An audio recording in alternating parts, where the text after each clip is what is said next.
Bonjour, donc nous allons continuer notre travail sur le livre Maths c'est complexe. C'est un wikibook. Alors j'ai fait une vidéo sur Big Problem.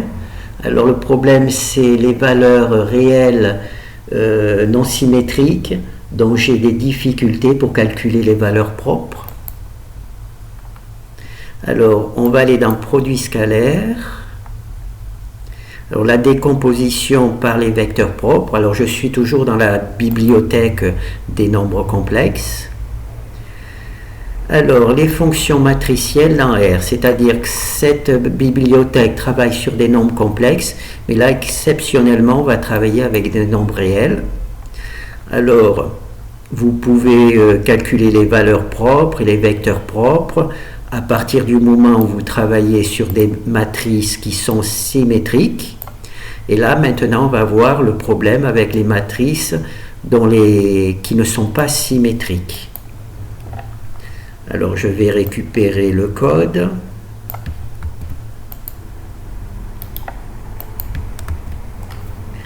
Alors, juste pour rappel, mais je vous conseille de regarder la vidéo précédente. Alors, je veux calculer les valeurs propres d'une matrice M, d'accord? Alors, j'utilise la QR décomposition. J'utilise la QR décomposition. Alors, on va voir ici le code de la fonction. Alors, ici, c'est la matrice M sur laquelle je veux travailler. Alors, je copie cette matrice-là dans une matrice temporaire que je vais appeler RQ. Vous allez comprendre pourquoi. Je vais pas travailler directement sur la matrice M parce que cette matrice va être détruite si je travaille directement et donc j'aurai plus la matrice de départ. Donc je recopie M dans RQ, je fais rentrer ce travail dans la boucle for. Alors je calcule, j'utilise la fonction RQ, d'accord?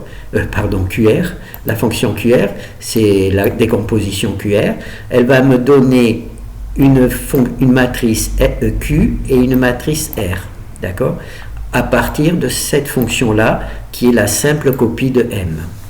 Donc, une fois que j'ai ma fonction Q et R, je change l'ordre, je fais RQ, et j'obtiens donc bien RQ, que je réintroduis ici. Je recalcule Q, je recalcule R, je fais l'inversion R et Q et je obtiens de nouveau RQ que je remets et je le remets là. Donc ça fait une boucle 1000 fois. D'accord? Je calcule grâce à la fonction QR Q et R. D'accord? Donc, et cette matrice-là que je récupère, j'inverse l'ordre, je mets R et Q, je les multiplie et j'obtiens RQ, que je réintroduis ici, je refais 1000 fois, et une fois que j'ai fait 1000 fois, théoriquement, sur la matrice RQ, je retrouve la matrice, une diagonale, sur laquelle il y a les valeurs propres. Ça a très bien marché avec les matrices conjuguées symétriques, donc complexes, avec les matrices complexes non symétriques, ni conjuguées, et aussi sur les matrices symétriques réelles.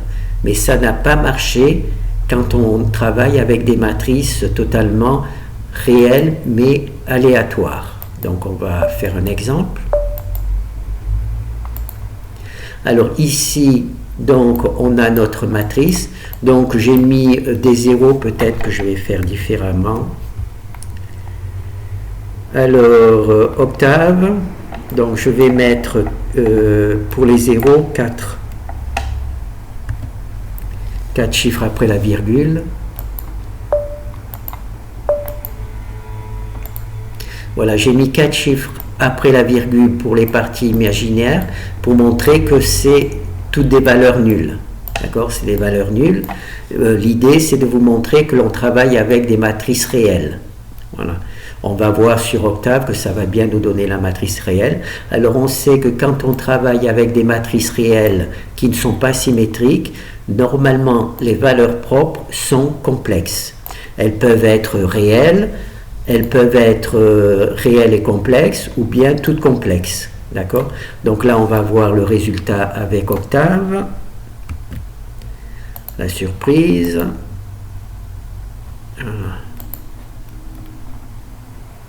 Ah ben, vous voyez, là, j'ai pas de chance. Donc là, j'ai pris une matrice qui est totalement aléatoire. D'accord? Totalement aléatoire. Et là, c'est-à-dire qu'elle n'est pas symétrique. Normalement, seules les matrices symétriques on est sûr dont les valeurs propres sont réelles, mais là, comme vous pouvez voir, on a une matrice qui n'est pas symétrique, mais dont toutes les valeurs sont réelles. Donc j'ai fait ça de manière aléatoire, donc c'est un coup de chance. Donc cela veut dire que, premier truc, c'est qu'on peut avoir des matrices qui ne sont pas symétriques, hein, dans le monde réel, qui ne sont donc pas dans le monde conjugué, mais dans le monde réel, qui ne sont pas symétriques, totalement aléatoires, hein, là 61 et 56, et qui malgré tout ont des valeurs propres réelles. Voyez, donc là on a exactement les mêmes valeurs propres pour moi et pour la matrice. Donc moi j'en ai mis plus, hein. Donc là il y a 640, 95, 60, non, 95, 60, mais comme il y a un 9 ici, naturellement ça fait 10, 70, 142 et 27, 107. Donc ça arrive, donc c'est bon à savoir que l'on peut avoir une matrice réelle non symétrique qui a des valeurs propres réelles. Mais c'est très rare, donc maintenant j'en fais une nouvelle.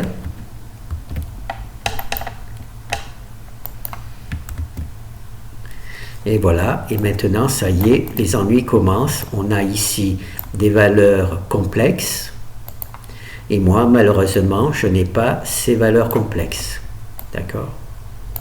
Alors, pour la première valeur propre, j'ai bien 154, 232.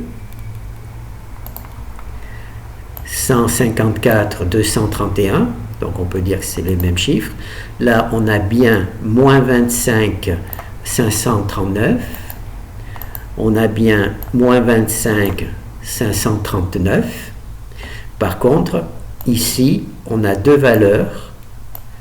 Alors, Octave nous donne le bon résultat, c'est-à-dire que ces deux valeurs sont conjuguées.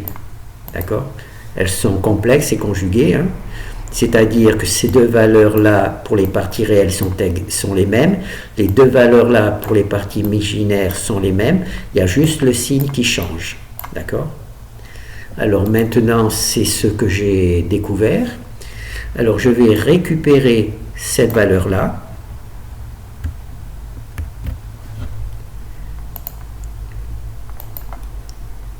Je vais le mettre dans une calculatrice.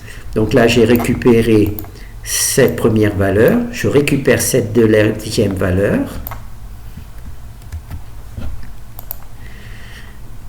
je vais le mettre aussi dans la calculatrice.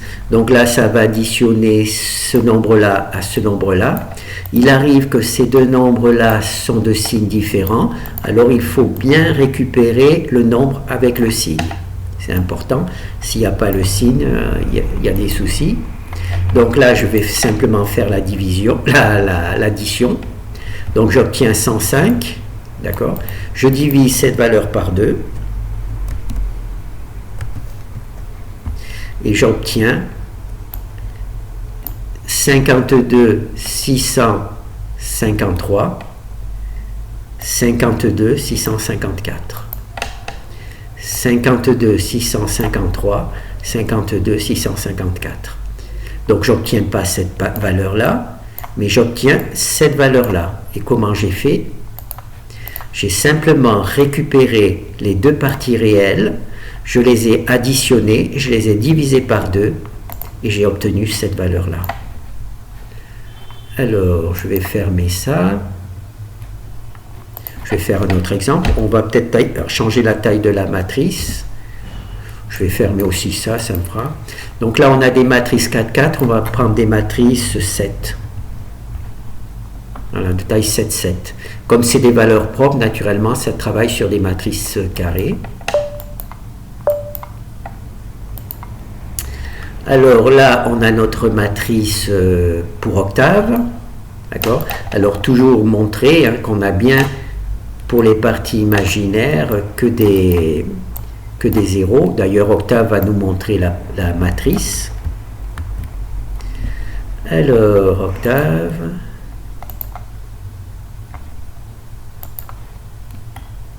Voilà. La matrice nous montre bien, c'est bien une matrice réelle. Hein. C'est la même que cela. Simplement, moi, j'ai décidé de faire apparaître les nombres complexes pour se rappeler qu'on travaille bien avec les fonctions complexes. Alors moi, j'ai ces valeurs propres. Je sais que par expérience, quand une matrice est de ce type-là, il y a automatiquement des valeurs complexes, et moi je n'ai que des valeurs réelles. En effet, ici, il y a deux valeurs complexes qui sont en fait conjuguées, et là, ce sont les valeurs réelles. Alors, ici,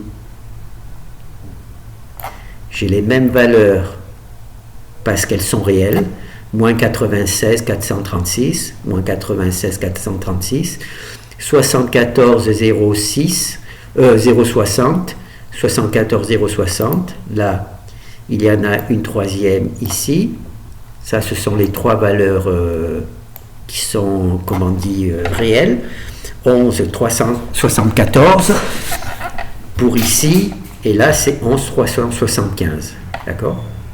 Donc, ces deux valeurs-là, normalement, sont complexes. Donc, c'est les deux premières.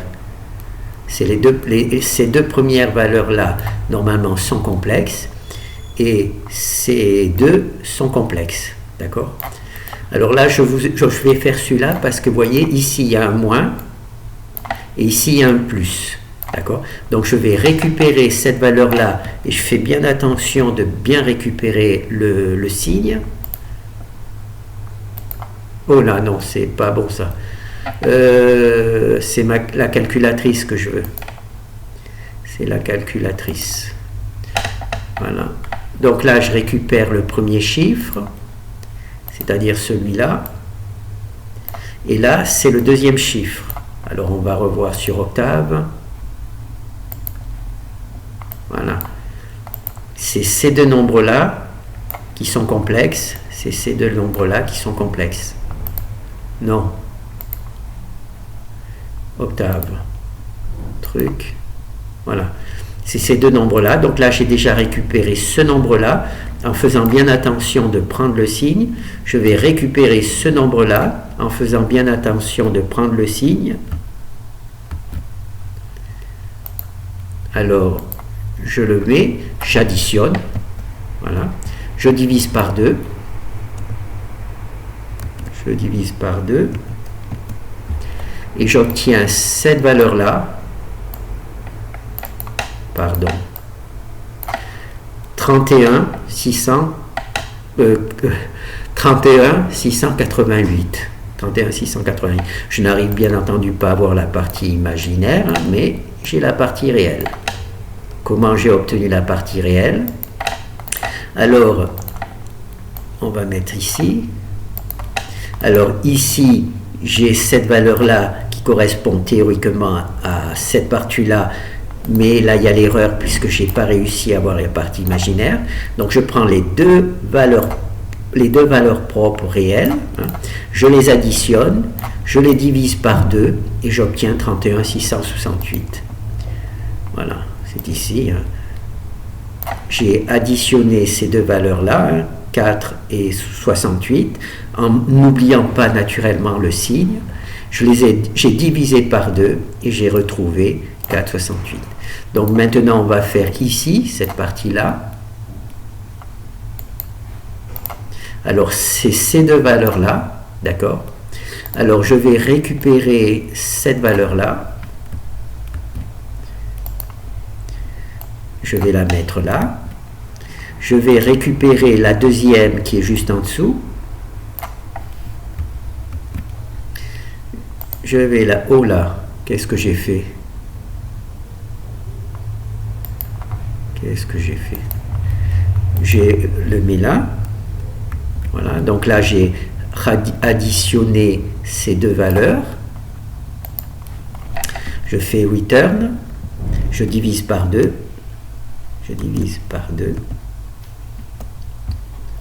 et oh là là, qu'est-ce qui se passe?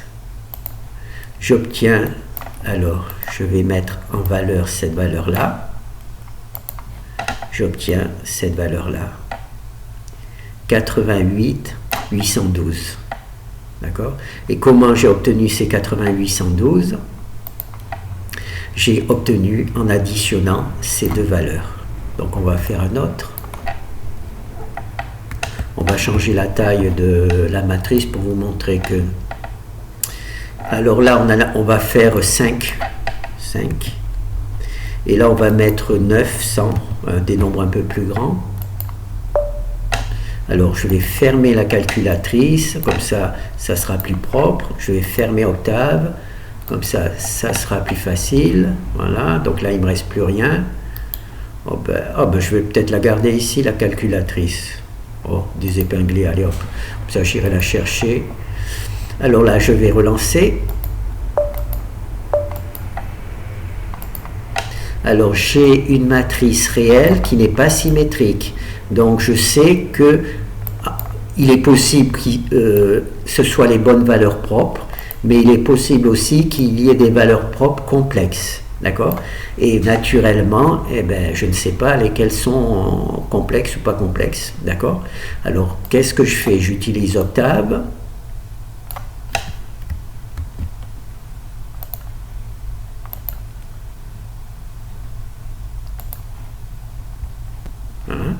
Alors je m'aperçois qu'il n'y en a qu'une seule qui est réelle. Il y a 5 valeurs propres, puisque c'est une matrice 5, 5. Il n'y a qu'une seule qui est réelle. Elle est ici. Voilà. Alors je vais essayer. Alors c'est 1116,49. Voilà, 1116,49. J'ai mis beaucoup de chiffres après la virgule pour éviter les problèmes d'arrondi. Hein. C'est pour ça que j'ai mis beaucoup de chiffres après la virgule. Donc 1116,49, 1116,49. Donc théoriquement, là, ici, il devrait y avoir des nombres complexes. Et ici aussi, il n'y a pas. Alors ce qu'on va faire, on va prendre cette valeur-là, en prenant bien le signe. Hein. Parce que des fois, les signes sont différents. Bon, là, les deux signes moins, moins, et les deux signes plus, plus, mais on a vu que ça pouvait être plus et moins. Donc, c'est pour ça qu'il est très important de récupérer le signe. Donc, on récupère la calculatrice. On va la mettre là, la calculatrice. Voilà. Ensuite, on récupère le deuxième nombre. Ça correspond à ces deux valeurs-là. Alors, par contre, il me faut récupérer le deuxième nombre. Voilà. Alors maintenant, il me faut la calculatrice. Voilà. J'additionne. Je divise par 2. Je divise par 2. Et j'obtiens moins, voilà, moins 684,90. Moins 684,90. Moins 684,90. Alors, je ne suis pas capable de calculer les valeurs propres d'une matrice réelle qui ne sont pas symétriques. Est-ce que je peux vous le montrer? Non. Ah ben si, je suis idiot. Donc, excusez-moi. Donc là, je ne peux pas calculer les valeurs. Je vais vous montrer après une matrice symétrique, hein, juste pour vous montrer que ça marche très bien avec les symétriques, mais pas avec les complexes. Donc là, pas avec les matrices non symétriques. Donc là, on a une matrice qui n'est pas symétrique. Hein, il y a 434, et ici il y a 765. Je ne suis pas capable de calculer les valeurs propres, en particulier si elles sont complexes. Si elles sont réelles, il n'y a pas de problème, ça passe. Si ici, il n'y a pas de problème, ça a bien passé. D'accord, avec le signe, tout, il n'y a pas de problème, ça a bien passé. Par contre, quand les valeurs sont complexes, ça ne passe pas. Voilà, là, c'est les deux valeurs, elles sont complexes et conjuguées. Hein. Complexes et conjuguées. Donc là, j'ai ça, ça ne veut rien dire. à la place de cette valeur-là. Là, j'ai ça à la place de cette valeur-là. Ça ne veut rien dire. Par contre, si j'additionne cette valeur-là et cette valeur-là, d'accord, j'obtiens cette valeur-là. Hein, je pense que c'est encore marqué ici. Alors, hop. Si j'additionne ici, on la voit ici, bon, on peut peut-être la refaire, cette valeur-là, hein, c'est-à-dire la première ici, et la deuxième valeur ici, la deuxième valeur ici, hein, voilà, hein, qu'on les additionne, on les divise par 2, voilà, et bien on a bien la même valeur qu'ici, d'accord. La même chose ici, on additionne ces deux valeurs. Alors là, on va travailler sur ces matrices conjuguées, sur ces valeurs conjuguées. Alors, on va, hop, c'est compliqué hein, quand il y a 3 logiciels en même temps. Donc, on va additionner ces deux valeurs-là, hein, qui correspondent à un truc, on le divise par 2 et on obtient cette valeur-là. Donc, je vais le refaire. Hein. Alors, je vais récupérer cette valeur-là. Alors, toujours bien avec le signe. Bon, là, c'est pas important. C'est un signe plus, mais enfin, il vaut mieux. Donc là, je le mets. Je récupère cette valeur-là, aussi avec le signe. Ça n'a pas d'importance, mais enfin, il vaut mieux le faire, prendre l'habitude, parce que des fois, les signes sont différents. On a vu ça, je crois, au premier exemple, où les signes étaient différents. Je le mets là. J'additionne. Je divise par 2. Je divise par 2. Et j'obtiens cette valeur-là qui correspond à cette valeur-là. Voilà. J'obtiens cette valeur-là qui correspond à cette valeur-là. Voilà. Donc, j'en déduis donc que ça nous avance. C'est surtout un truc sans grand intérêt, mais étant donné qu'il existe, j'ai trouvé intéressant de le partager, c'est-à-dire que la QR décomposition ne permet pas d'obtenir les valeurs complexes des valeurs propres. Par contre, si on fait la moyenne des valeurs réelles qui correspondent aux nombres complexes, on retrouve les valeurs réelles des nombres complexes. D'accord ? On retrouve cette valeur-là. Voilà. Non, c'est celle-là, puisqu'on a fait le deuxième exemple. Voilà, on retrouve cette valeur-là. Voilà, on retrouve cette valeur-là en additionnant les valeurs propres qui sont calculées ici, hein, en observant les mêmes positions, hein, on additionne cette valeur-là et cette valeur-là, on la divise par 2 et on retrouve ça. Là, on additionne cette valeur-là et cette valeur-là, on divise par 2 et on retrouve cette valeur-là. Et cette valeur-là qui est réelle, est réellement donnée directement, sans rien avoir à faire. Sans rien avoir à faire. D'accord ? Voilà, donc ça, c'est un truc que je viens d'inventer. Enfin, je n'ai pas inventé, c'est la nature qui l'a fait. Hein. Mais c'est ce que je viens de découvrir. Donc, on ne peut naturellement toujours pas calculer les valeurs propres d'une matrice réelle qui n'est pas symétrique. Par contre, on peut en calculer les valeurs réelles, hein, avec une petite manipulation qui, naturellement, ça m'étonnerait que votre professeur soit content si vous essayez de résoudre les problèmes de cette manière, mais enfin, c'est possible et ça existe. Alors, il vous faut bien entendu maintenant trouver une méthode pour calculer les parties imaginaires, mais déjà, vous pouvez avoir la liste des valeurs réelles. D'accord ?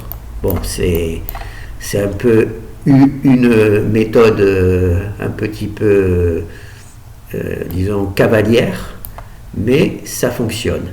Alors maintenant, je vais fermer tout. Donc là, je vais, comme je sais, je suis pas très bon en orthographe, je vais récupérer R symétrique. Voilà. Donc là, je vais mettre R symétrique. Oh là, je n'ai pas récupéré le bon code. Voilà. Là, je vais vous montrer juste au cas où vous n'avez pas vu la vidéo précédente, mais là, il faut absolument que vous regardiez la vidéo Big Problem, la numéro 1. Donc là, je vais lancer. Ah, d'accord, là, j'ai mis trop de trucs, c'est pas grave, hein. J'ai mis trop de trucs. Oh, peut-être que je vais... Non. Oh, tant pis. Tant pis, tant pis. Je voulais mettre moins de chiffres pour que ça soit plus visible, mais voilà. Donc là, on vérifie. Hein. Octave, lui, nous montre bien que la matrice est réelle. Il n'y a plus de valeur imaginaire. Moi, je les ai marquées parce qu'on travaille pour montrer qu'on travaille bien avec les fonctions complexes. Donc là, c'est la vraie version truc. Là, on a le résultat. On a le résultat. Et moi, j'ai le résultat ici. On voit, bon, ben lui, le met en mode scientifique. C'est pour ça je voulais le mettre aussi en mode scientifique. Vous voyez, là, on va faire donc 43 231, 43 231, 43 231, 20 680, 20 680, 1454, 1454, c'est trop complexe, je vais modifier le travail pour que ça soit plus facile à lire. Alors je vais mettre ici un R pour qu'on n'apparaisse que les parties réelles. Voilà. Et c'est, étant donné que c'est une matrice symétrique, normalement elle n'a des valeurs propres que réelles. Et là je vais mettre, au lieu de mettre 10, je vais en mettre 4. 4. Non, je crois qu'il y en a 2. Ah, je ne me rappelle plus. Il y en a combien? Ah oui, il y en a 4. Donc 4. J'en mets 4 aussi. 4 trucs. Et qu'est-ce qu'il faut que je fasse d'autre? 4 et 4. Ah oui, je le mets en mode, je ne sais pas si c'est possible, en mode scientifique. Est-ce que ça passe?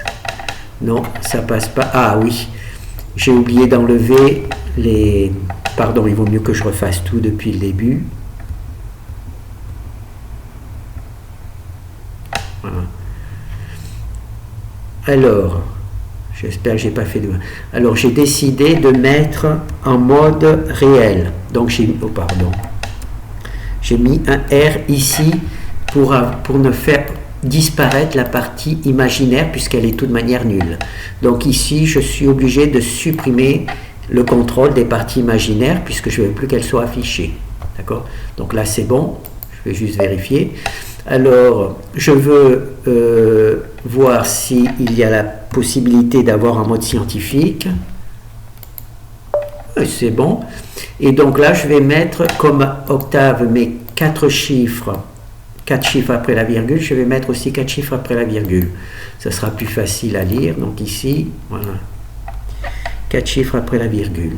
Alors, juste pour rappel, ici c'est space, S pour le nombre d'espaces pour chaque nombre, P pour le nombre de chiffres après le point, et C le nombre de colonnes. Donc là, il y a 5, donc c'est bon, 5 colonnes, ça sera sur une seule truc. Voilà. Alors, naturellement, pour Octave, là, c'est... J'ai pas fait le contrôle, j'ai fait juste le contrôle sur les valeurs propres. Donc là, je vais, hop, voilà, ah, voilà. Donc là, on voit bien que c'est bien une matrice réelle. Donc là, on a la solution. Donc, comme j'ai un petit peu fait pour que ça soit plus propre, voilà. Et on voit que c'est les mêmes valeurs. Ouais, c'est les mêmes valeurs. Donc, il n'y a pas de problème avec les valeurs symétriques, hein, la symétrique. Bon, on va voir sur Octave, parce que ça sera plus facile. Symétrique, symétrique. Voilà, donc il n'y a pas de problème pour calculer les valeurs propres pour les matrices symétriques. Ce sont des valeurs réelles, donc ça passe bien. Par contre, quand la matrice est réelle mais non symétrique, c'est la raison de la vidéo. Je vous ai montré le problème. Voilà. Donc ça, c'est bon. Donc là, théoriquement, on est capable de calculer les valeurs réelles des matrices symétriques et non symétriques, à condition d'être prêt à faire un peu de manipulation. Voilà. Donc c'est ça. C'est ici qu'on a fait les choses. C'est ici qu'on a fait les choses. Oui, c'est bien ça. Hein. Ah non, là, j'ai changé de truc. Donc c'est là la création de... Dans ce chapitre, on travaille avec les fonctions matricielles réelles, mais attention, il faut qu'elles soient symétriques. D'accord? Ça, c'est pour le travail standard. Par contre, pour l'étude du code, on a essayé de, comme il n'y a pas de souci avec les valeurs symétriques, on a travaillé avec les matrices qui ne sont pas symétriques. Le problème de ces matrices, c'est qu'elles sont des valeurs propres complexes, et on a vu qu'en calculant la somme de deux valeurs divisées par 2, on retrouve la valeur propre correspondant à la matrice complexe. D'accord? Bon, ben, je pense qu'on ne va pas aller plus loin. Hein. On a atteint le but du travail. Merci.